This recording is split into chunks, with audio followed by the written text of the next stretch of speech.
इतने सारे पैसे मिलने का रीजन यह बताया कि ग्रैंड ड्यूक से बात अच्छी रही। पिता और बेटे के खराब रिश्ते को देखते हुए हांस समझ गया कि यंग मास्टर के लिए यह बिल्कुल भी आसान नहीं रहा होगा। पर्सनल नौकर को अपने बॉस को दुख में डूबे रहने की बजाय आगे बढ़ते देखकर बहुत गर्व महसूस हुआ। हांस को पता नहीं था लूशियन का दिमाग इस दौलत से खुलने वाली पॉसिबिलिटीज से घूम रहा था। इतने सारे रिसोर्सेज के साथ उसके पास शायद इतना सब कुछ था कि वह अपने कमजोर शरीर को पूरी तरह बदल सके। अगर वह दवा बना लेता है तो आइडियल फिजिकल फॉर्म उसकी पहुंच में है। उसे सिर्फ 3 दिन लगे सपोर्ट फंड को खत्म करने में अपने कमरे को एक गंदी ड्रग डेन में बदल दिया। वह अपनी मेथोडोलॉजी को परफेक्ट करने के लिए लगातार काम कर रहा था।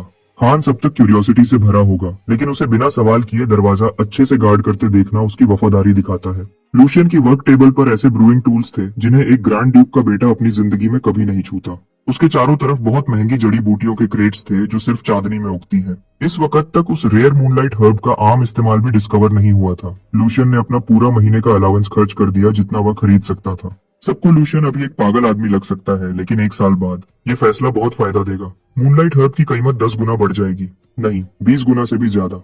वह बेसिकली 2010 में फूल के शेप का बिटकॉइन खरीद रहा था। अब जब वह खुद इस चमत्कारी जड़ी बूटी से वैल्यू निकालने पर काम कर रहा है तो उसे अल्केमिस्ट गिल्ड की हिम्मत के लिए नया सम्मान मिला है। जब उन्होंने मूनलाइट हर्ब्स पर काम करना शुरू किया, कामयाबी शायद साफ नहीं थी, लेकिन फिर भी उन्होंने हिम्मत की और पूरे एम्पायर के सारे मूनलाइट हर्ब्स इकट्ठे कर लिए।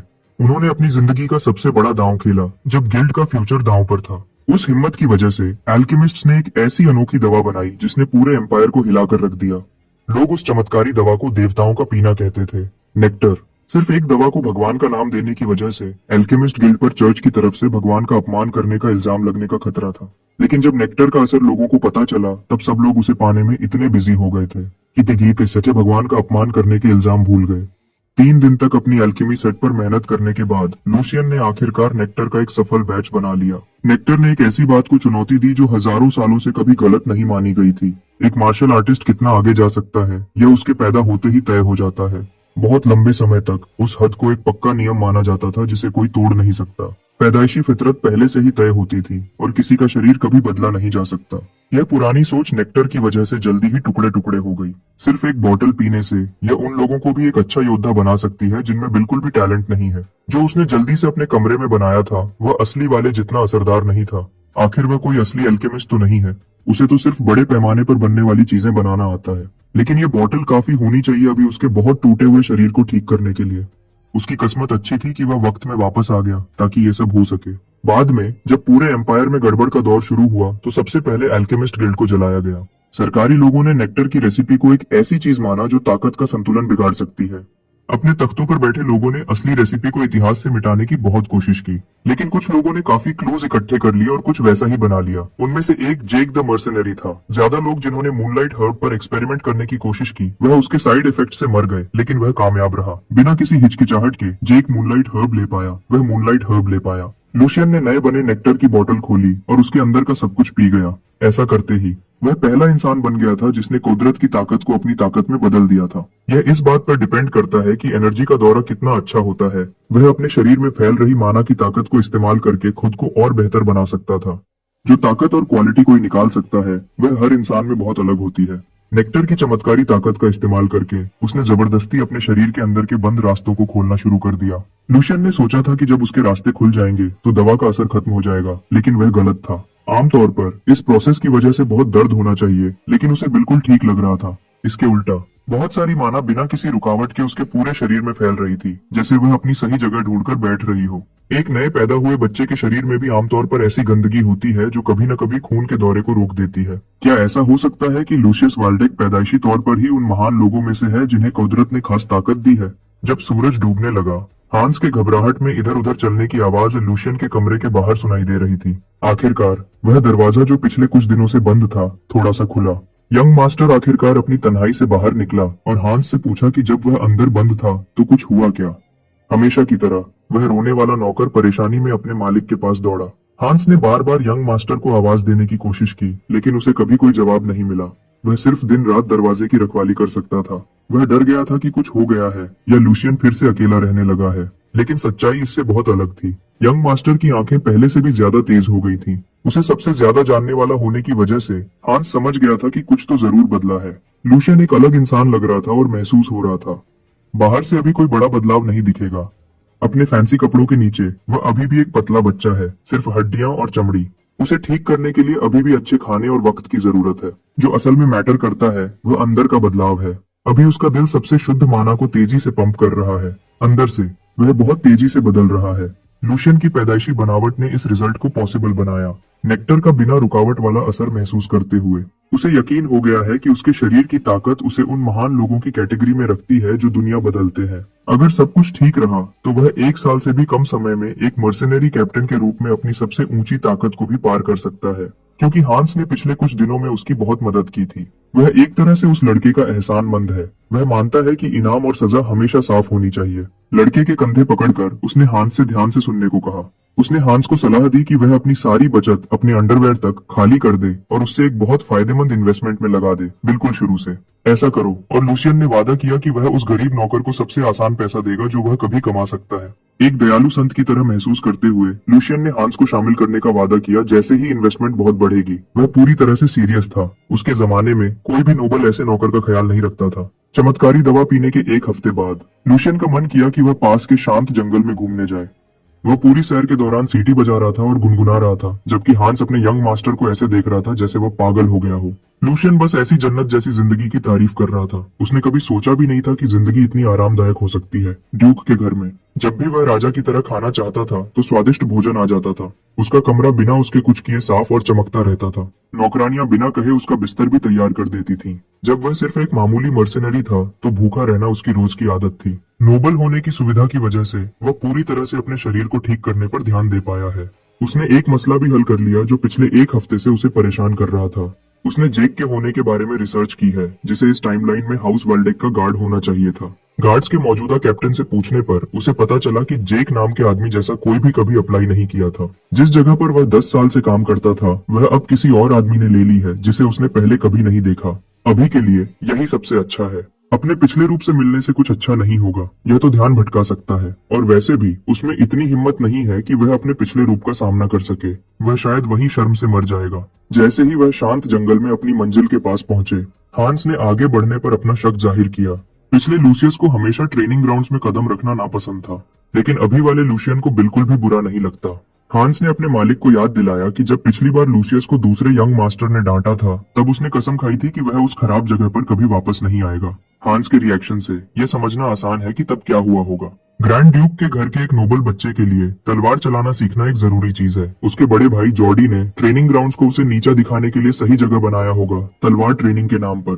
उसने छोटे लूशियन के दिमाग में पूरा डर भर दिया था, यह पक्का करते हुए कि उत्तराधिकार का कोई भी दुश्मन फिर कभी ट्रेनिंग ग्राउंड्स में कदम न रखे। यह समझना आसान है कि जॉर्डी ने ऐसी बेरहम चीज क्यों की होगी, लेकिन अब उसकी चिंता करने की जरूरत नहीं है। जो कुछ भी पिछले समय में हुआ वह पिछले समय की बात है। अब उस डर को खत्म करने का वक्त है। हांस को बस थोड़ा भरोसा रखना है और अपने मालिक के पीछे चलना है। ट्रेनिंग ग्राउंड्स के अंदर वाल्डेके के नाइट्स में खुसर पुसर होने लगी, यह सुनकर कि तीसरा यंग मास्टर अपनी मर्जी से उनकी पवित्र जगह पर आया था। एक मूंछों वाला नाइट खास तौर पर परेशान था कि वाल्डेक फैमिली के उस लड़के ने ट्रेनिंग ग्राउंड्स में कदम रखने की हिम्मत की। वह इसे एक मौका समझता है उस बच्चे को याद दिलाने का कि पिछली बार जब वह यहाँ आने की कोशिश कर रहा था तो क्या हुआ था। सबसे पहले उसने किसी को भेजा ताकि तीसरे बेटे के आने की खबर उस आदमी को दे जो ग्राउंड्स की देखभाल करता है। मिस्टर मस्टाश ये पक्का करेगा कि बॉस के आने से पहले सब कुछ अच्छे से तैयार हो जाए। फैसिलिटी में घुसते ही लूशियन ने एक ऐसी जगह देखी जिसका उसने कभी सपना भी नहीं देखा था। रैक्स में बहुत सारे एक्स्ट्रा हथियार रखे हुए थे। ट्रेनिंग में उनके टूटने की चिंता करने की जरूरत नहीं थी। जगह और स्टेज बहुत खुले थे जो सीरियस मूवमेंट के लिए परफेक्ट थे। यह सोचकर भी अजीब लगता है कि ये सब सिर्फ एक इंसान की प्राइवेट फैसिलिटी है। अगर उसे और उसके लड़कों को ऐसी जगह पर ट्रेनिंग करने का मौका मिलता तो शायद उनमें से कुछ और ज्यादा जीते। उसकी यादें टूट गई मूछें घुमाने वाले नाइट की खराब आवाज से। उसने तीसरे यंग मास्टर को अंदर आते देखकर मजाकिया हैरानी जाहिर की। मिस्टर मस्टाश ने लूशियन को याद दिलाया कि पिछली बार क्या हुआ था जब यंग मास्टर जॉर्डी ने तीसरे बेटे को सबके सामने सबका सिखाया था। उसने उस घटना को एक भेड़ के बच्चे से कंपेयर किया जिसे भेड़िया पीछा कर रहा हो। मूंछों वाले नाइट ने हंसकर और छुपके से लूशियन का मजाक उड़ाया, एक नौकर को योद्धाओं की पवित्र जगह पर लाने के लिए। उस नाइट का नाम हेनरिक है और उसके इंट्रोडक्शन में भी लूशियन का छुपा हुआ मजाक था। 1 साल पहले हेनरिक ने खुद लूशियन को तलवार चलाना सिखाया था दूसरे यंग मास्टर के साथ। उसे यह अनुभव अच्छा लगा था। पिछले लूशियन के लिए यह बात नहीं कही जा सकती थी। अपने बड़े भाई के अलावा इस हेनरिक ने भी तीसरे यंग मास्टर के अंदर तलवार चलाने का गहरा डर भर दिया था। अभी वाला लूशियन पिछले लूशियन से बिल्कुल अलग था। इस मूंछों वाले कमीने को अपने सामने इतराते हुए देखकर बातें बहुत इंटरेस्टिंग हो गईं। पारंपरिक रूप से नाइट्स को इज्जत और वफादारी की निशानी माना जाता है। वह आमतौर पर नोबल फैमिलीज में पैदा होते हैं और बचपन से ही मार्शल आर्ट्स और अदब में सख्ती से ट्रेनिंग पाते हैं। एक बार जब वह जंग के मैदान और मिशन से काफी अच्छा काम कर लेते हैं तो वह अपने लॉर्ड से ऑफिशियली नाइटहुड पा सकते हैं, जिससे उनका दर्जा एक असली नाइट के रूप में बढ़ जाता है। लूशियन की राय में नाइट्स कुछ नहीं बस महंगे शिकार करने वाले कुत्ते हैं जो अपने मालिकों के फैंसी पट्टे पहने हुए हैं। उन्हें लॉर्ड्स और ऊंचे खानदान वालों को इज्जत देनी पड़ती है और उनकी खुशामद करनी पड़ती है जो उन्हें दौलत और इज्जत दे सकते हैं। उसके सामने खड़ा यह घमंडी कमीना हेनरिक वह भी ठीक से नहीं कर सकता। फैमिली में लूशियन की कमजोर पोजीशन शायद उसके खराब बर्ताव में एक वजह है, लेकिन उसमें इतनी हिम्मत है कि वह बदतमीजी करे, ज्यादातर उस आदमी की वजह से जो उसके पीछे है। जॉर्डी की पकड़ उसे ऐसा महसूस कराती है जैसे उसे कोई छू नहीं सकता। सच कहूं तो लूशियन इस बेवकूफ इडियट को बहुत तेज ट्रेनिंग देना चाहेगा, उसकी सोच को बिल्कुल शुरू से तोड़कर फिर से बनाना चाहेगा और भी बहुत कुछ। अगर मौका मिलता तो उसे इस आदमी के साथ खेलने में बहुत मजा आता। बदकिस्मती से उसे यह याद रखना होगा कि अगर वह हद पार करता है तो उसके पिता कैसे रिएक्ट करेंगे, चाहे पसंद हो या न हो। नाइट्स एक नोबल घर की मुख्य लड़ने वाली ताकत होते हैं। वह कीमती चीजें हैं। कोई भी गलत सजा लॉर्ड और नौकर के बीच बिना वजह का तनाव पैदा करेगी। लूशियन अभी पूरी ताकत से नहीं जा सकता, ये सही वक्त नहीं है। एक साफ आवाज में उसने कहा। वह पिछले समय की एक छोटी सी घटना की वजह से ट्रेनिंग ग्राउंड से दूर नहीं रह सकता। उसने ऐलान किया कि अब से वह तलवार चलाना सीखने के लिए ज्यादा बार आएगा। उसने पहले ही बहुत सारा वक्त बर्बाद कर दिया है, उसे बहुत कुछ कवर करना है।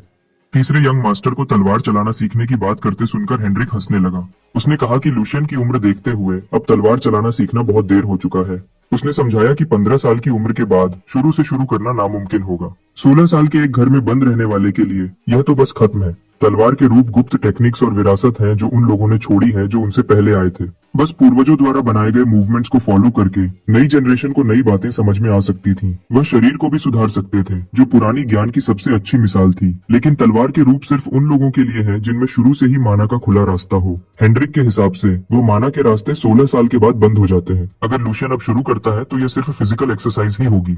बिना ज्ञान के तलवार के रूप एक खोखली चीज की तरह है, बिल्कुल बेकार। शायद यह तीसरे यंग मास्टर को ज्यादा सूट करेगा। एक बेकार नोबल के लिए बेकार ट्रेनिंग। वह तो एम्पायर का सबसे बड़ा डांसर भी बन सकता है जब वह यह सब कर रहा हो। इस तरह वह बिना सोचे समझे तलवार घुमाने की बजाय ये ढूंढने में वक्त बचा सकता है कि वह असल में किस चीज के लिए बना है। हेनरिक ने यह भी सुझाव दिया कि लूशियन को बस अपने दिन बगीचों की देखभाल में बिताने चाहिए। आखिर इस दुनिया में हर किसी का एक रोल होता है जो उसे निभाना होता है। बाकी नाइट्स की खामोशी से लगता है कि वह हेनरिक के मजाक को सपोर्ट करते हैं। मूंछों वाला नाइट खुद पर बहुत गर्व कर रहा था, एक नोबल लड़के को नीचा दिखाने के लिए, उसे चुप करवाकर और कुछ भी बोलने के लायक न छोड़कर। सच तो यह है कि यह कहना कि माना का रास्ता 16 साल की उम्र में बंद हो जाता है एक पूरा झूठ है। ये ऐसी चीज है जिसे थोड़ी सी जांच से आसानी से पकड़ा जा सकता है, लेकिन हेनरिक को इससे कोई फर्क नहीं पड़ता। अगर उसे कभी पकड़ा भी गया तो वह बस बेवकूफ बन जाएगा और चुपचाप बात को दबा देगा। उसका असली मकसद तो पहले ही पूरा हो चुका है। वह बस एक बेवकूफ बच्चे की उम्मीदों को पूरी तरह से तोड़ना चाहता था जो जवाब भी नहीं दे सकता। ट्रेनिंग ग्राउंड में हर रात लूशियन को एक बेचारा कीड़े की तरह देखता है जो डर से जमा हुआ है, भले ही उसे एक मामूली नौकर मजाक उड़ा रहा हो। जवाब में तीसरे यंग मास्टर ने उसकी बात मान ली और एक धीमी कांपती आवाज में जवाब दिया। उसने कहा कि हेनरिक की बात किताबों से थोड़ी अलग लगती है। जहाँ तक उसे पता है माना का रास्ता 16 नहीं बल्कि 25 साल की उम्र में बंद होता है। अगर वह अब शुरू करता है तो कोई प्रॉब्लम नहीं होनी चाहिए। हेनरिक ने बदतमीजी से कहा कि वह सही है। लूशियन ने मौके का फायदा उठाया और अपने बड़े भाई जॉर्डी को फंसा दिया, यह पूछकर कि क्या हेनरिक का बॉस भी इस बात पर वही सोच रखता है। बेवकूफ हेनरिक ने कॉन्फिडेंस से जवाब दिया कि उसका बॉस उसे सपोर्ट करेगा। उसे पता भी नहीं था कि वह अभी एक चालाकी से बिछाए जाल में फंस गया है। लूशियन ने अफसोस किया कि हाउस वॉल्डेक शायद इन दिनों बर्बादी की तरफ जा रहा है। उसने अपने इस एक्ट में बेवकूफ हांस को भी शामिल कर लिया। तीसरे यंग मास्टर ने शिकायत की कि उसके सामने खड़ा यह बेवकूफ नाइट वह सबसे बेसिक बात भी नहीं समझ सकता जो गली का एक आम कुत्ता भी जानता होगा। कितने ही अच्छे टैलेंट्स की किस्मत को इस बेवकूफी ने छीन लिया होगा। अगर उसके घर के नाइट्स अपने छोटे दिमाग में एक बुनियादी सच्चाई भी याद नहीं रख सकते तो नाइट्स की अगली जनरेशन बर्बाद है। हेनरिक की जुबान की वजह से लूशियन अपने प्यारे भाई के खाली दिमाग पर इल्जाम लगा सकता था। अगर जॉर्डी अपने ट्रेनिंग ग्राउंड्स को ऐसी बेवकूफी से चलाता है तो यह घर के लिए शर्म की बात है और एक साफ संकट है। यकीनन हेनरिक जैसा एक मामूली नौकर लॉर्ड के अपने बेटे को धोखा देने की कोशिश नहीं करेगा। लूशियन की जोशीली बातें सुनकर मिस्टर मस्टाश थोड़ा लड़खड़ाया। ग्रैंड ड्यूक के बेटे को धोखा देने का इल्जाम लगना एक सीरियस बात है। वाल्डेक फैमिली का एक नाइट ऐसी छोटी हरकत नहीं करेगा, है ना? गलत बात कहने के डर से हेनरिक अपनी पहले कही बात पर अडिग रहा। लूशियन इस मामले को सीरियसली आगे बढ़ाना चाहता है। इस तरह की लापरवाही को नजरअंदाज नहीं किया जा सकता। अब वक्त आ गया है इस बड़े नाइट को दिखाने का कि जब वह गलत तरीके से जुबान चलाता है तो क्या होता है। सर हेनरिक को शायद बिल्कुल भी एहसास नहीं है कि यह मामला कितना सीरियस है। अगर वह सिर्फ लूशियन को जलील करना चाहता था तो दयालु यंग मास्टर उसे माफ कर देता। वह यह बात मानने को तैयार है कि हेनरिक और इस जगह पर बाकी सब लोग उसे दुश्मनी से देखते हैं क्योंकि उसने अपनी नोबल जिम्मेदारियां भुला दी थीं और बेकार में वक्त बर्बाद किया था। वह अपने लोगों को कभी नहीं डांटेगा अगर वह उसे जिम्मेदार ठहराते हैं। इसके अलावा अगर नाइट्स और उसका भाई जो एक ग्रैंड ड्यूची का सहारा है गलत ज्ञान से टैलेंट को रिक्रूट करने में रुकावट डाल रहे हैं तो लूशियन चुपचाप नहीं बैठेगा और आंखें बंद नहीं करेगा। बेवकूफी से इज्जतदार वाल्डेक नाइट्स की मिलिट्री ताकत में दरार पड़ जाएगी। साफ साफ कहूं तो ये उनके लोगों के लिए बड़ा खतरा ला सकता है। थोड़े से शब्दों में लूशियन ने बाजी पलट दी और मजाक को एक इज्जतदार भाषण में बदल दिया। एक ऐसे इंसान के रूप में जो गर्व से वाल्डेक नाम रखता है ये सही है कि वह ऐसी गलत हरकत पर गुस्सा हो। उसने अपनी बात अच्छे से रखी और बेवकूफ हेनरिक को अपनी बातों की सीरियसनेस समझा दी। उसे बेहतर होगा कि वह अपनी मूंछों को इस टक्कर के नतीजे के लिए तैयार रखे। लूशियन ने इस घटना को अपने पिता को रिपोर्ट करने की धमकी दी और जॉर्डी के नौकर के खिलाफ अंदरूनी कार्रवाई की मांग की। हेनरिक को यकीन नहीं हो रहा था कि अभी क्या हुआ है। वह बच्चा जो जरा से मजाक पर कांप जाता था अब जवाब दे रहा है। लूशियन 1 साल पहले एक भेड़ के बच्चे जैसा कमजोर था, अब वह एक भूखे भेड़िए जैसा है। एक ऐसा शक्तिशाली शिकारी जो बिना सोचे समझे छोटे से हेनरिक को कुचल सकता है। यह हंगामा देखकर ट्रेनिंग ग्राउंड के मालिक को बीच में आना पड़ा। जॉर्डी वाल्डेक, ग्रैंड ड्यूक का दूसरा बेटा, आखिरकार सामने आया। हेनरिक की हालत खराब हो रही थी जबकि वह खुश था कि उसका बड़ा भाई बिल्कुल सही वक्त पर आ गया।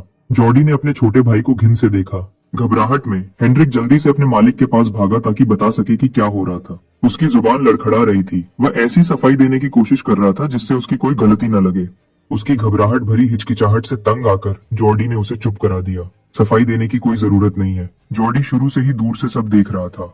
उसने हेनरिक की शर्मनाक हरकत अपनी आंखों से देखी और सुनी थी। उस नाइट को शर्म आनी चाहिए कि वह एक बच्चे की बातों में आ गया जो उसकी आधी उम्र का भी नहीं था। जॉर्डी बहुत मायूस था। नाइट का कंधा बहुत जोर से दबाते हुए जॉर्डी ने उसे हुक्म दिया कि वह अपना गंदा चेहरा ठीक करे अगर वह अपने मालिक को और मुश्किल में नहीं डालना चाहता। हांस लूशियन के पीछे छिप गया जब जॉर्डी उनकी तरफ आया। कमजोर दिल वाला नौकर कांप रहा था जबकि तीसरे यंग मास्टर ने अपने बड़े भाई की आंखों में सीधा देखा। जॉर्डी को बहुत वक्त बाद देखकर लूशियन ने अपने बड़े भाई के चेहरे का मजाक उड़ाया। जॉर्डी वाल्डेक को सब अमीरों में सबसे अमीर मानते थे। वह अपनी बहुत बुरी शख्सियत के लिए मशहूर था, लूशियन की पहली जिंदगी में भी, क्योंकि उसका असर ग्रैंड ड्यूक के पहले बेटे से बहुत कमजोर था। जॉर्डी बाहर के लोगों को अपने साथ मिलाता था। उनमें से ज्यादातर का अंजाम बहुत बुरा होता था। जब जॉर्डी किसी को बेकार समझता था तो वह अक्सर उन्हें जुर्म में फंसा देता था या उन्हें छोड़ देता था। अभी के लिए लूशियन ने अपने बड़े भाई को एक अदब भरी मुस्कुराहट और सही तरीके से सलाम किया। उन्होंने बहुत वक्त से बात नहीं की थी इसलिए उसने कुछ आम सी बातें कही। बिना किसी हिचकिचाहट के जॉर्डी ने लूशियन को एक बेवकूफ इंसान कहा। उसने कहा कि उसने सब कुछ देखा है जब से छोटे भाई ने उसके ट्रेनिंग ग्राउंड में कदम रखा है। जॉर्डी ने उस पर इल्जाम लगाया कि उसने हिम्मत की और उनके इज्जतदार परिवार की शान को खराब किया।